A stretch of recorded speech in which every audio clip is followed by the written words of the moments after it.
Hi guys, today I've got a deck tech here. It's one of my favorite decks in Duelyst. It's Move Kaleos. Let's take a look at the deck. Let's start by looking at our opening plays. Our opening plays are Katara, Kaido Assassin, and Scroll Bandit. They've all got one thing in common, they've all got Backstab. I think a lot of people are probably going to wonder why I'm running Katara, but I just feel that the openings you get with a backstabbing are so much better than when you're playing as a Herald or a Healing Mystic or even Primus Fist. On turn one, I just love seeing a backstabbing. And if you're wondering, oh, doesn't Katara not have enough damage? It only does 2 damage. Well, it does exactly the same amount of damage as Scroll Bandit. Obviously, Scroll Bandit has the advantage of stealing cards from their deck. I'm not saying it's better than Scroll Bandit. I just think it's serviceable. Additionally, a 1 mana you can squeeze it in some later turns. Perhaps you're going to play a 3-drop, you're going to use your PBS or move something, and you can put this on a mana tile or just on a spare space or 1 mana. It's a lot easier to fit into turns where a 2 mana card just simply couldn't, and that's quite good against a lot of decks where they're trying to answer 1 for 1, like kill 1 thing every turn and develop 1 threat every turn. If you can develop 2 threats, then you're pulling ahead potentially. Of course, you have all the movement spells. I'm going to count and focus that because it lets you move your Bakazori and your Flame Wreath, as well as it lets you get in an extra attack or attack out of hand. Effectively gives some minion rush. Jux is one of the best cards in the game, and Mr. Ainsley is no slouch either. With all these cards, we get a position advantage where we can put our minions in the back. It makes it harder for our opponent to answer them on board, and then we put them, into a vulnerable position. The other spell we're running is Killing Edge. With all these backstab minions, the other nice thing about having Katara is that sometimes you're going to Killing Edge your Katara, and when you do, you get to draw an extra card. Because Killing Edge, when you cast it on a backstab minion, it draws you a card at the end of turn. And, this gives you quite a fat minion. It's going to be like 5/5, or in Kaido Assassin's case, a 6/5. It's going to be attacking for extra damage if you're backstabbing as well. So that's a lot of damage if you get a couple of Killing Edge backstabs off. Killing Edge is also really good with some other cards in deck, for example, Wild Tar. You get the Frenzy. Bakazori has a lot of HP, so giving it a bunch of attack makes this very scary. And of course, it combos incredibly well with Zenda. It can end the game potentially. Looking at our 3-drops, of course, sometimes your opponent will answer your 3 HP turn 1 play. Having a 3-drop also as turn player 2 can be very nice, and these are both just fantastic cards. Battle Panel is one of the best 3-drops in the game, and Wild Tar, with all our movement abilities, we can blink in or such, just very, very useful. Onto our 4-drops. Well, we're running a lot of cheap cards, 0 and 1 mana cards. If you look at the curve, we're going to need a little bit of draw, and that's why we're running 3 Spelljammers, 3 Bakazoris. You can often be spending 2 cards a turn, every turn for a few turns, sometimes 3. Uh, and when that happens, in some games, you're gonna need to refill your hand, get more resources. Bakazori, if it sticks on the board, can win you the game. Spelljammers got a slightly more aggressively statted body. I'd typically prefer Bakazori over playing Spelljammer. It's more like +5. It draws you more cards. It's doesn't draw your opponent any cards. But Spelljammer's certainly not bad either.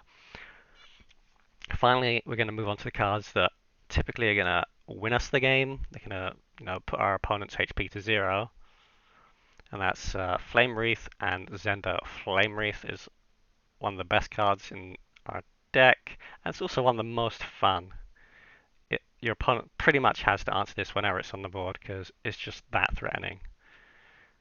It can do so much damage in an AoE, and if you're a good player, you'll have a lot of fun like working out all these puzzles of how to get the most from it. Zenda, of course, he's just a bit of a monster. You can simply play him in the back and then threaten next turn. He's going to hit twice. He's already got 3 attacks, that's 6. So it makes your Killing Edges that much more deadly. You can quite easily have him deal, 7 damage, or with a Mist Dragon Seal perhaps 8 damage twice, and that's well over half their HP. It's just fantastic at winning the game, putting them to 0 HP.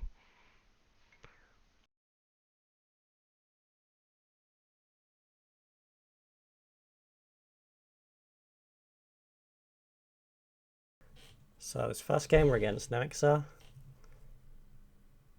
He's playing a Reaver Wanderer, looks like, due to 6 cards in hand. Nemix's a good player, so we obviously can't take anything for granted here. We have a Kaleos Assassin to start. We replaced the Katara since we have that. Although, could note that if I'd kept the Katara here, maybe I wouldn't have replaced the Wild Tar. Having some cheap minions early, good against Wanderer. Or it can be. And with Katara, I could potentially have taken a mana tile and summoned a Wild Tar and then had a Wild Tar in a focus or some stuff to follow up. But since we'd replaced the Katara, yeah, we replaced the Wild Tar. And then obviously don't need 2 Spelljammers here. On this turn, it looks like it's going to be difficult to clear everything. Doing a Wild Tar in a focus doesn't seem very good. They'll get cleared up and then our board will be vaporized. So we're at least going to kill them all. I'm going to take away this mana tile.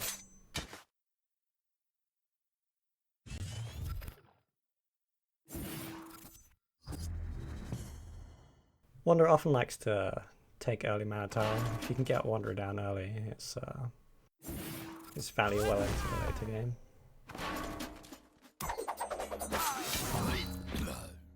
And he had a Lightbender. Perhaps if we'd played our Wild Tar in a staircase formation, we wouldn't have got hit by everything. Of course, it would have meant the Primus Fist could have hit it. Maybe with 2 extra damage it would have simply died. Anyway, we're going to clean up the Primus Fist. Choosing to kill the Primus Fist here rather than the Lightbender because we want to just stay in close. Don't let them get away and start playing Heartseekers. Wanderer wants a bit of space. They're probably better in a long game than we are. And we're just going to put down the Spelljammer as well here. Puts a bit of pressure. I'm just going to draw some cards. Could consider that perhaps if I hadn't attacked with the Wild Tar, he wouldn't have been able to kill it, so he might have had an extra minion on board. But the Lightbender doesn't have any good traits here. I think it's okay to attack. Just start getting through that HP. Come up and clean up our Kaido. And I'm not totally sure about this play with the Cryptographer without the refresh. Or he hadn't cast his BBS.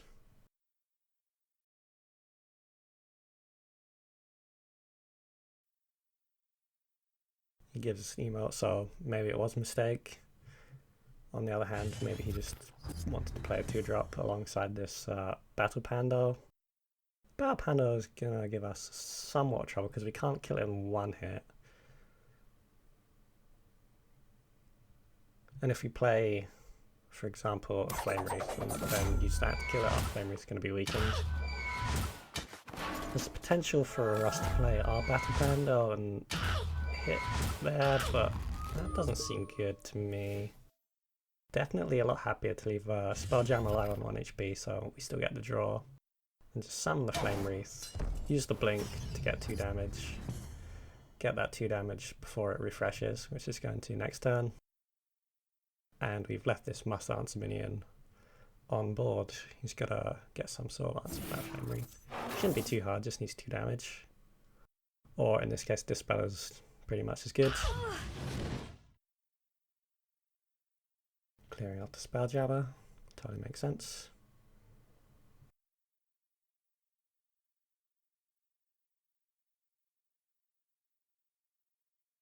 Just while he's doing his turn, I'm just going to look at my hand and think about what we're going to replace. It's the Spelljammer. Well, a lot of our cards are very cheap. We are at a full hand. 6 cards in hand. We probably won't be going late. But if we do, well, we'll have a lot of draws in places. We might have that when it happens. Looks like he's going to summon a puppy dragon and BBS with last mana. I think this is far too good of an opportunity to get a Battle Panda. Though Flame Wreath wouldn't be bad either.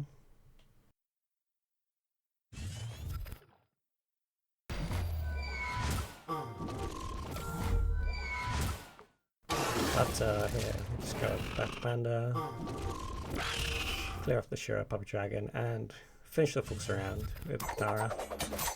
And since we're ahead on board, we're ahead on life, we're just going to general trade him in the face.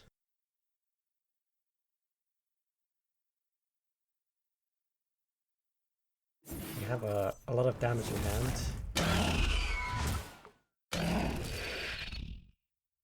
Scorn's quite nice.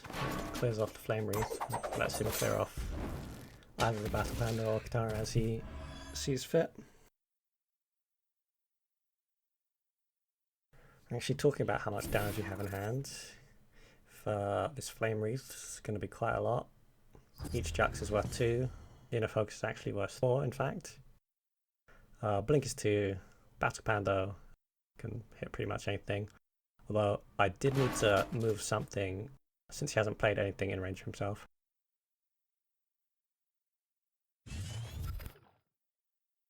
We need to move it in range so the Jax gets damage off. You need something in range of it to Jax the Flame Wreath with. Perhaps if he'd played the Rock Pulverizer here, provoked the Battle Panda, we might have had to do something different. But as it is, we're more than happy just to kill him from, what was he at, 13 HP or so. And take our win, plus 16 MMR, very nice.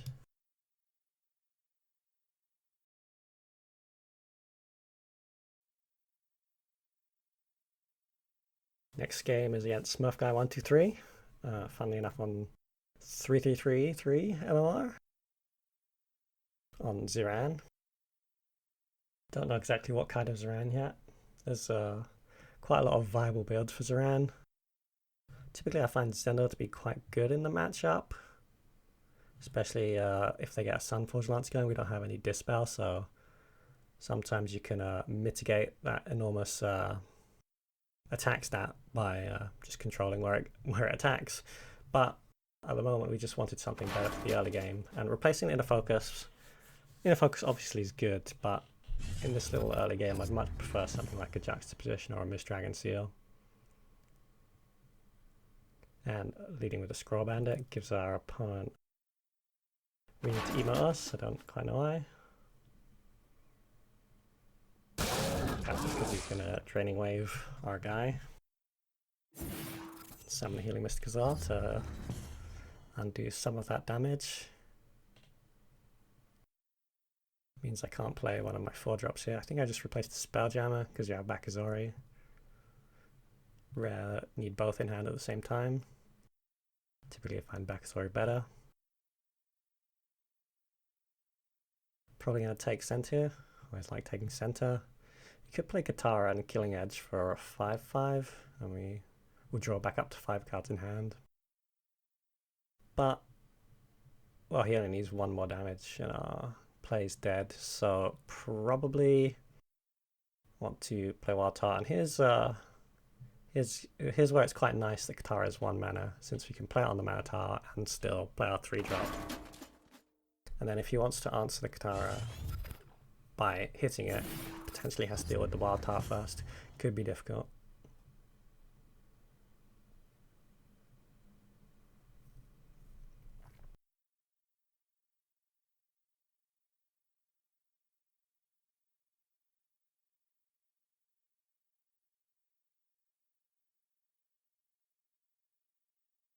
He's giving us a well played, so hopefully that means that he's going to have some difficulty in answering this position we've made.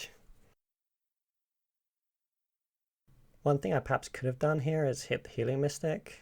I didn't really want to give him an easy heal target, an extra heal target. Of course he can heal himself with the damage he's taken from the Draining Wave. But if he wants to get that Healing Mystic damaged, he's going to have to attack with it. And we've got the Wild Tar on board. Don't know if it's good or not to attack. I think possibly it would be just autopiloted to not attack. Often against Saran, you sort of don't want to give them those easy healing targets.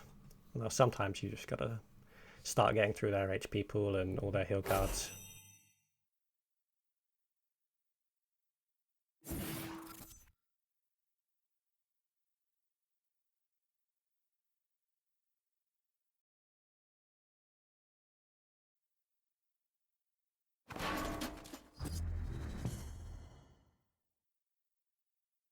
And without any maneuverability, the furthest our Wild Tar can get is here or here, so you can't get off a good Frenzy. A couple of possible plays. We could start with the Bakazori and get that on board.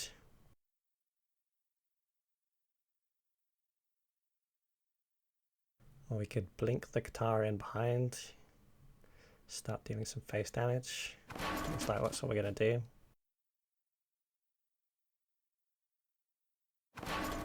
And we're going to deny this Mana Tile away with our other Katara. Get the Wild Tar as far away as possible from any sort of immolations or sunrises. And again, we didn't hit the Healing Mystic. This time I think it's definitely correct not to, since the BBS is up.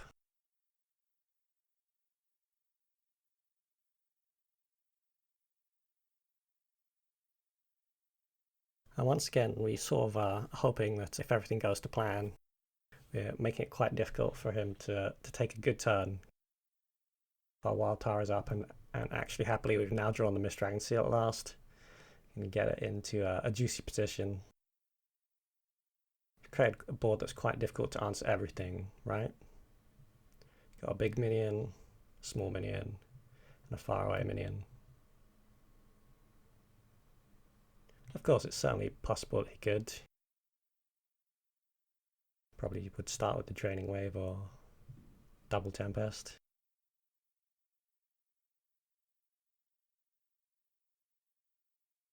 See what he's actually got there.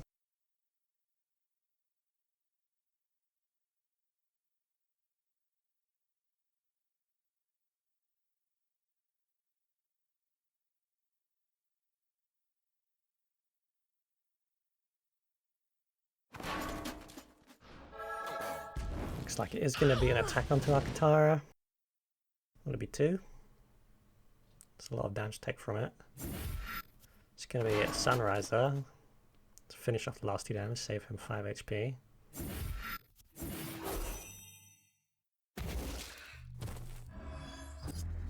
And Sunrise Cleric. Smart of him to move the Healing Mystic forward just to avoid a devastating Frenzy attack. However, with this Sunriser off in the corner, I don't think I need to worry about it immediately. I think it's probably good just to get the Frenzy here. It's a lot of damage to face. And yeah, now finally we're going to get the Bakazori on. We're definitely going to Mist Dragon Seal in here. Just thinking about if I'm going to play the Katara as well. Because I could have potentially played the Bakazori here to save the Mana Tile for next turn. But I think just getting this out now. We've got an active Bakazori. We can afford to play lots of cheap cards.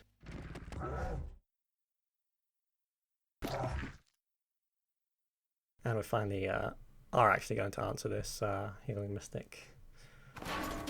Maybe if I'd attacked on the very first that would have been a deadline, but killing it here is just fine.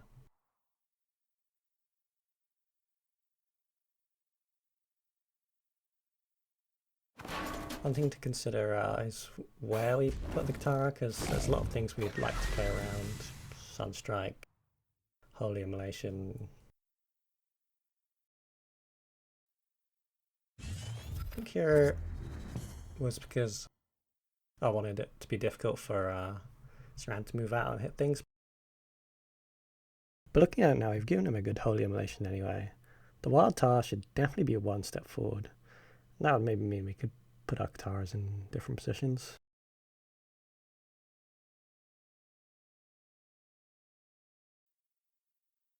As you can see here, the sunrise isn't doing anything for this turn. And yeah, that's the holy immolation, take out our wild tar. And because he's gone staircase formation, this flame wreath isn't going to be ultra devastating.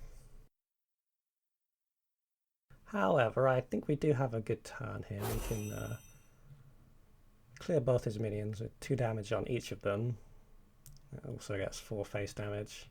We don't have enough for lethal, so we're definitely going to clear the board here. Just considering how I'm going to do it.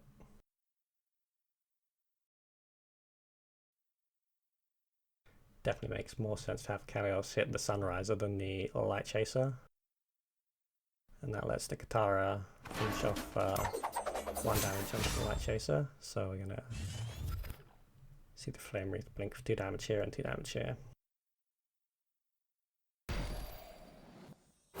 Also just moved our Bakazori towards them. Could really move it anywhere because once you draw a teleport, it'll be there. But just in case we don't, we've started moving it towards the battle.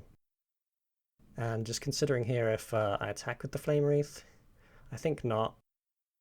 Perhaps he has a way to kill it without having to attack it or such. But just keep it on 4 HP because, as I've said before, this is a must answer and I've made it, as hard to answer as I can just by choosing to not attack. He's drawn a Trinity Oath. Gave him a lot of options, but this Sunforged Lancer doesn't actually give any immediate value. You're placing to a Zendo as well here. And the backstory draws us an Inner Focus. So I'm probably considering how to answer the Sunforged Lancer, given that we're starting here.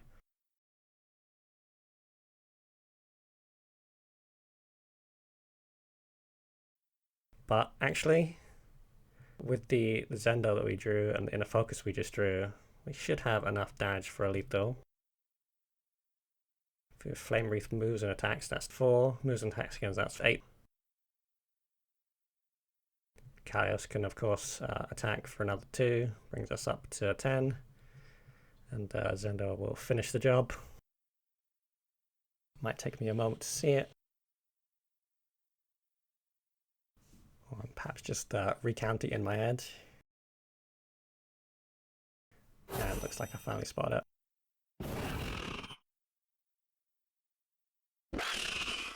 That'll be GG.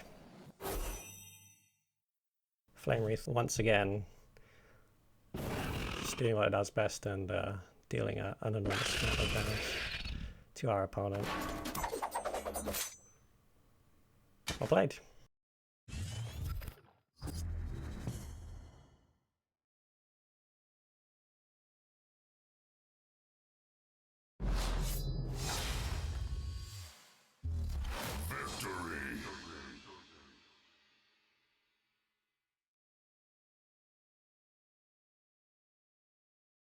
Hopefully you see the power of, most of the cards got played, right? So pretty much everything on display there.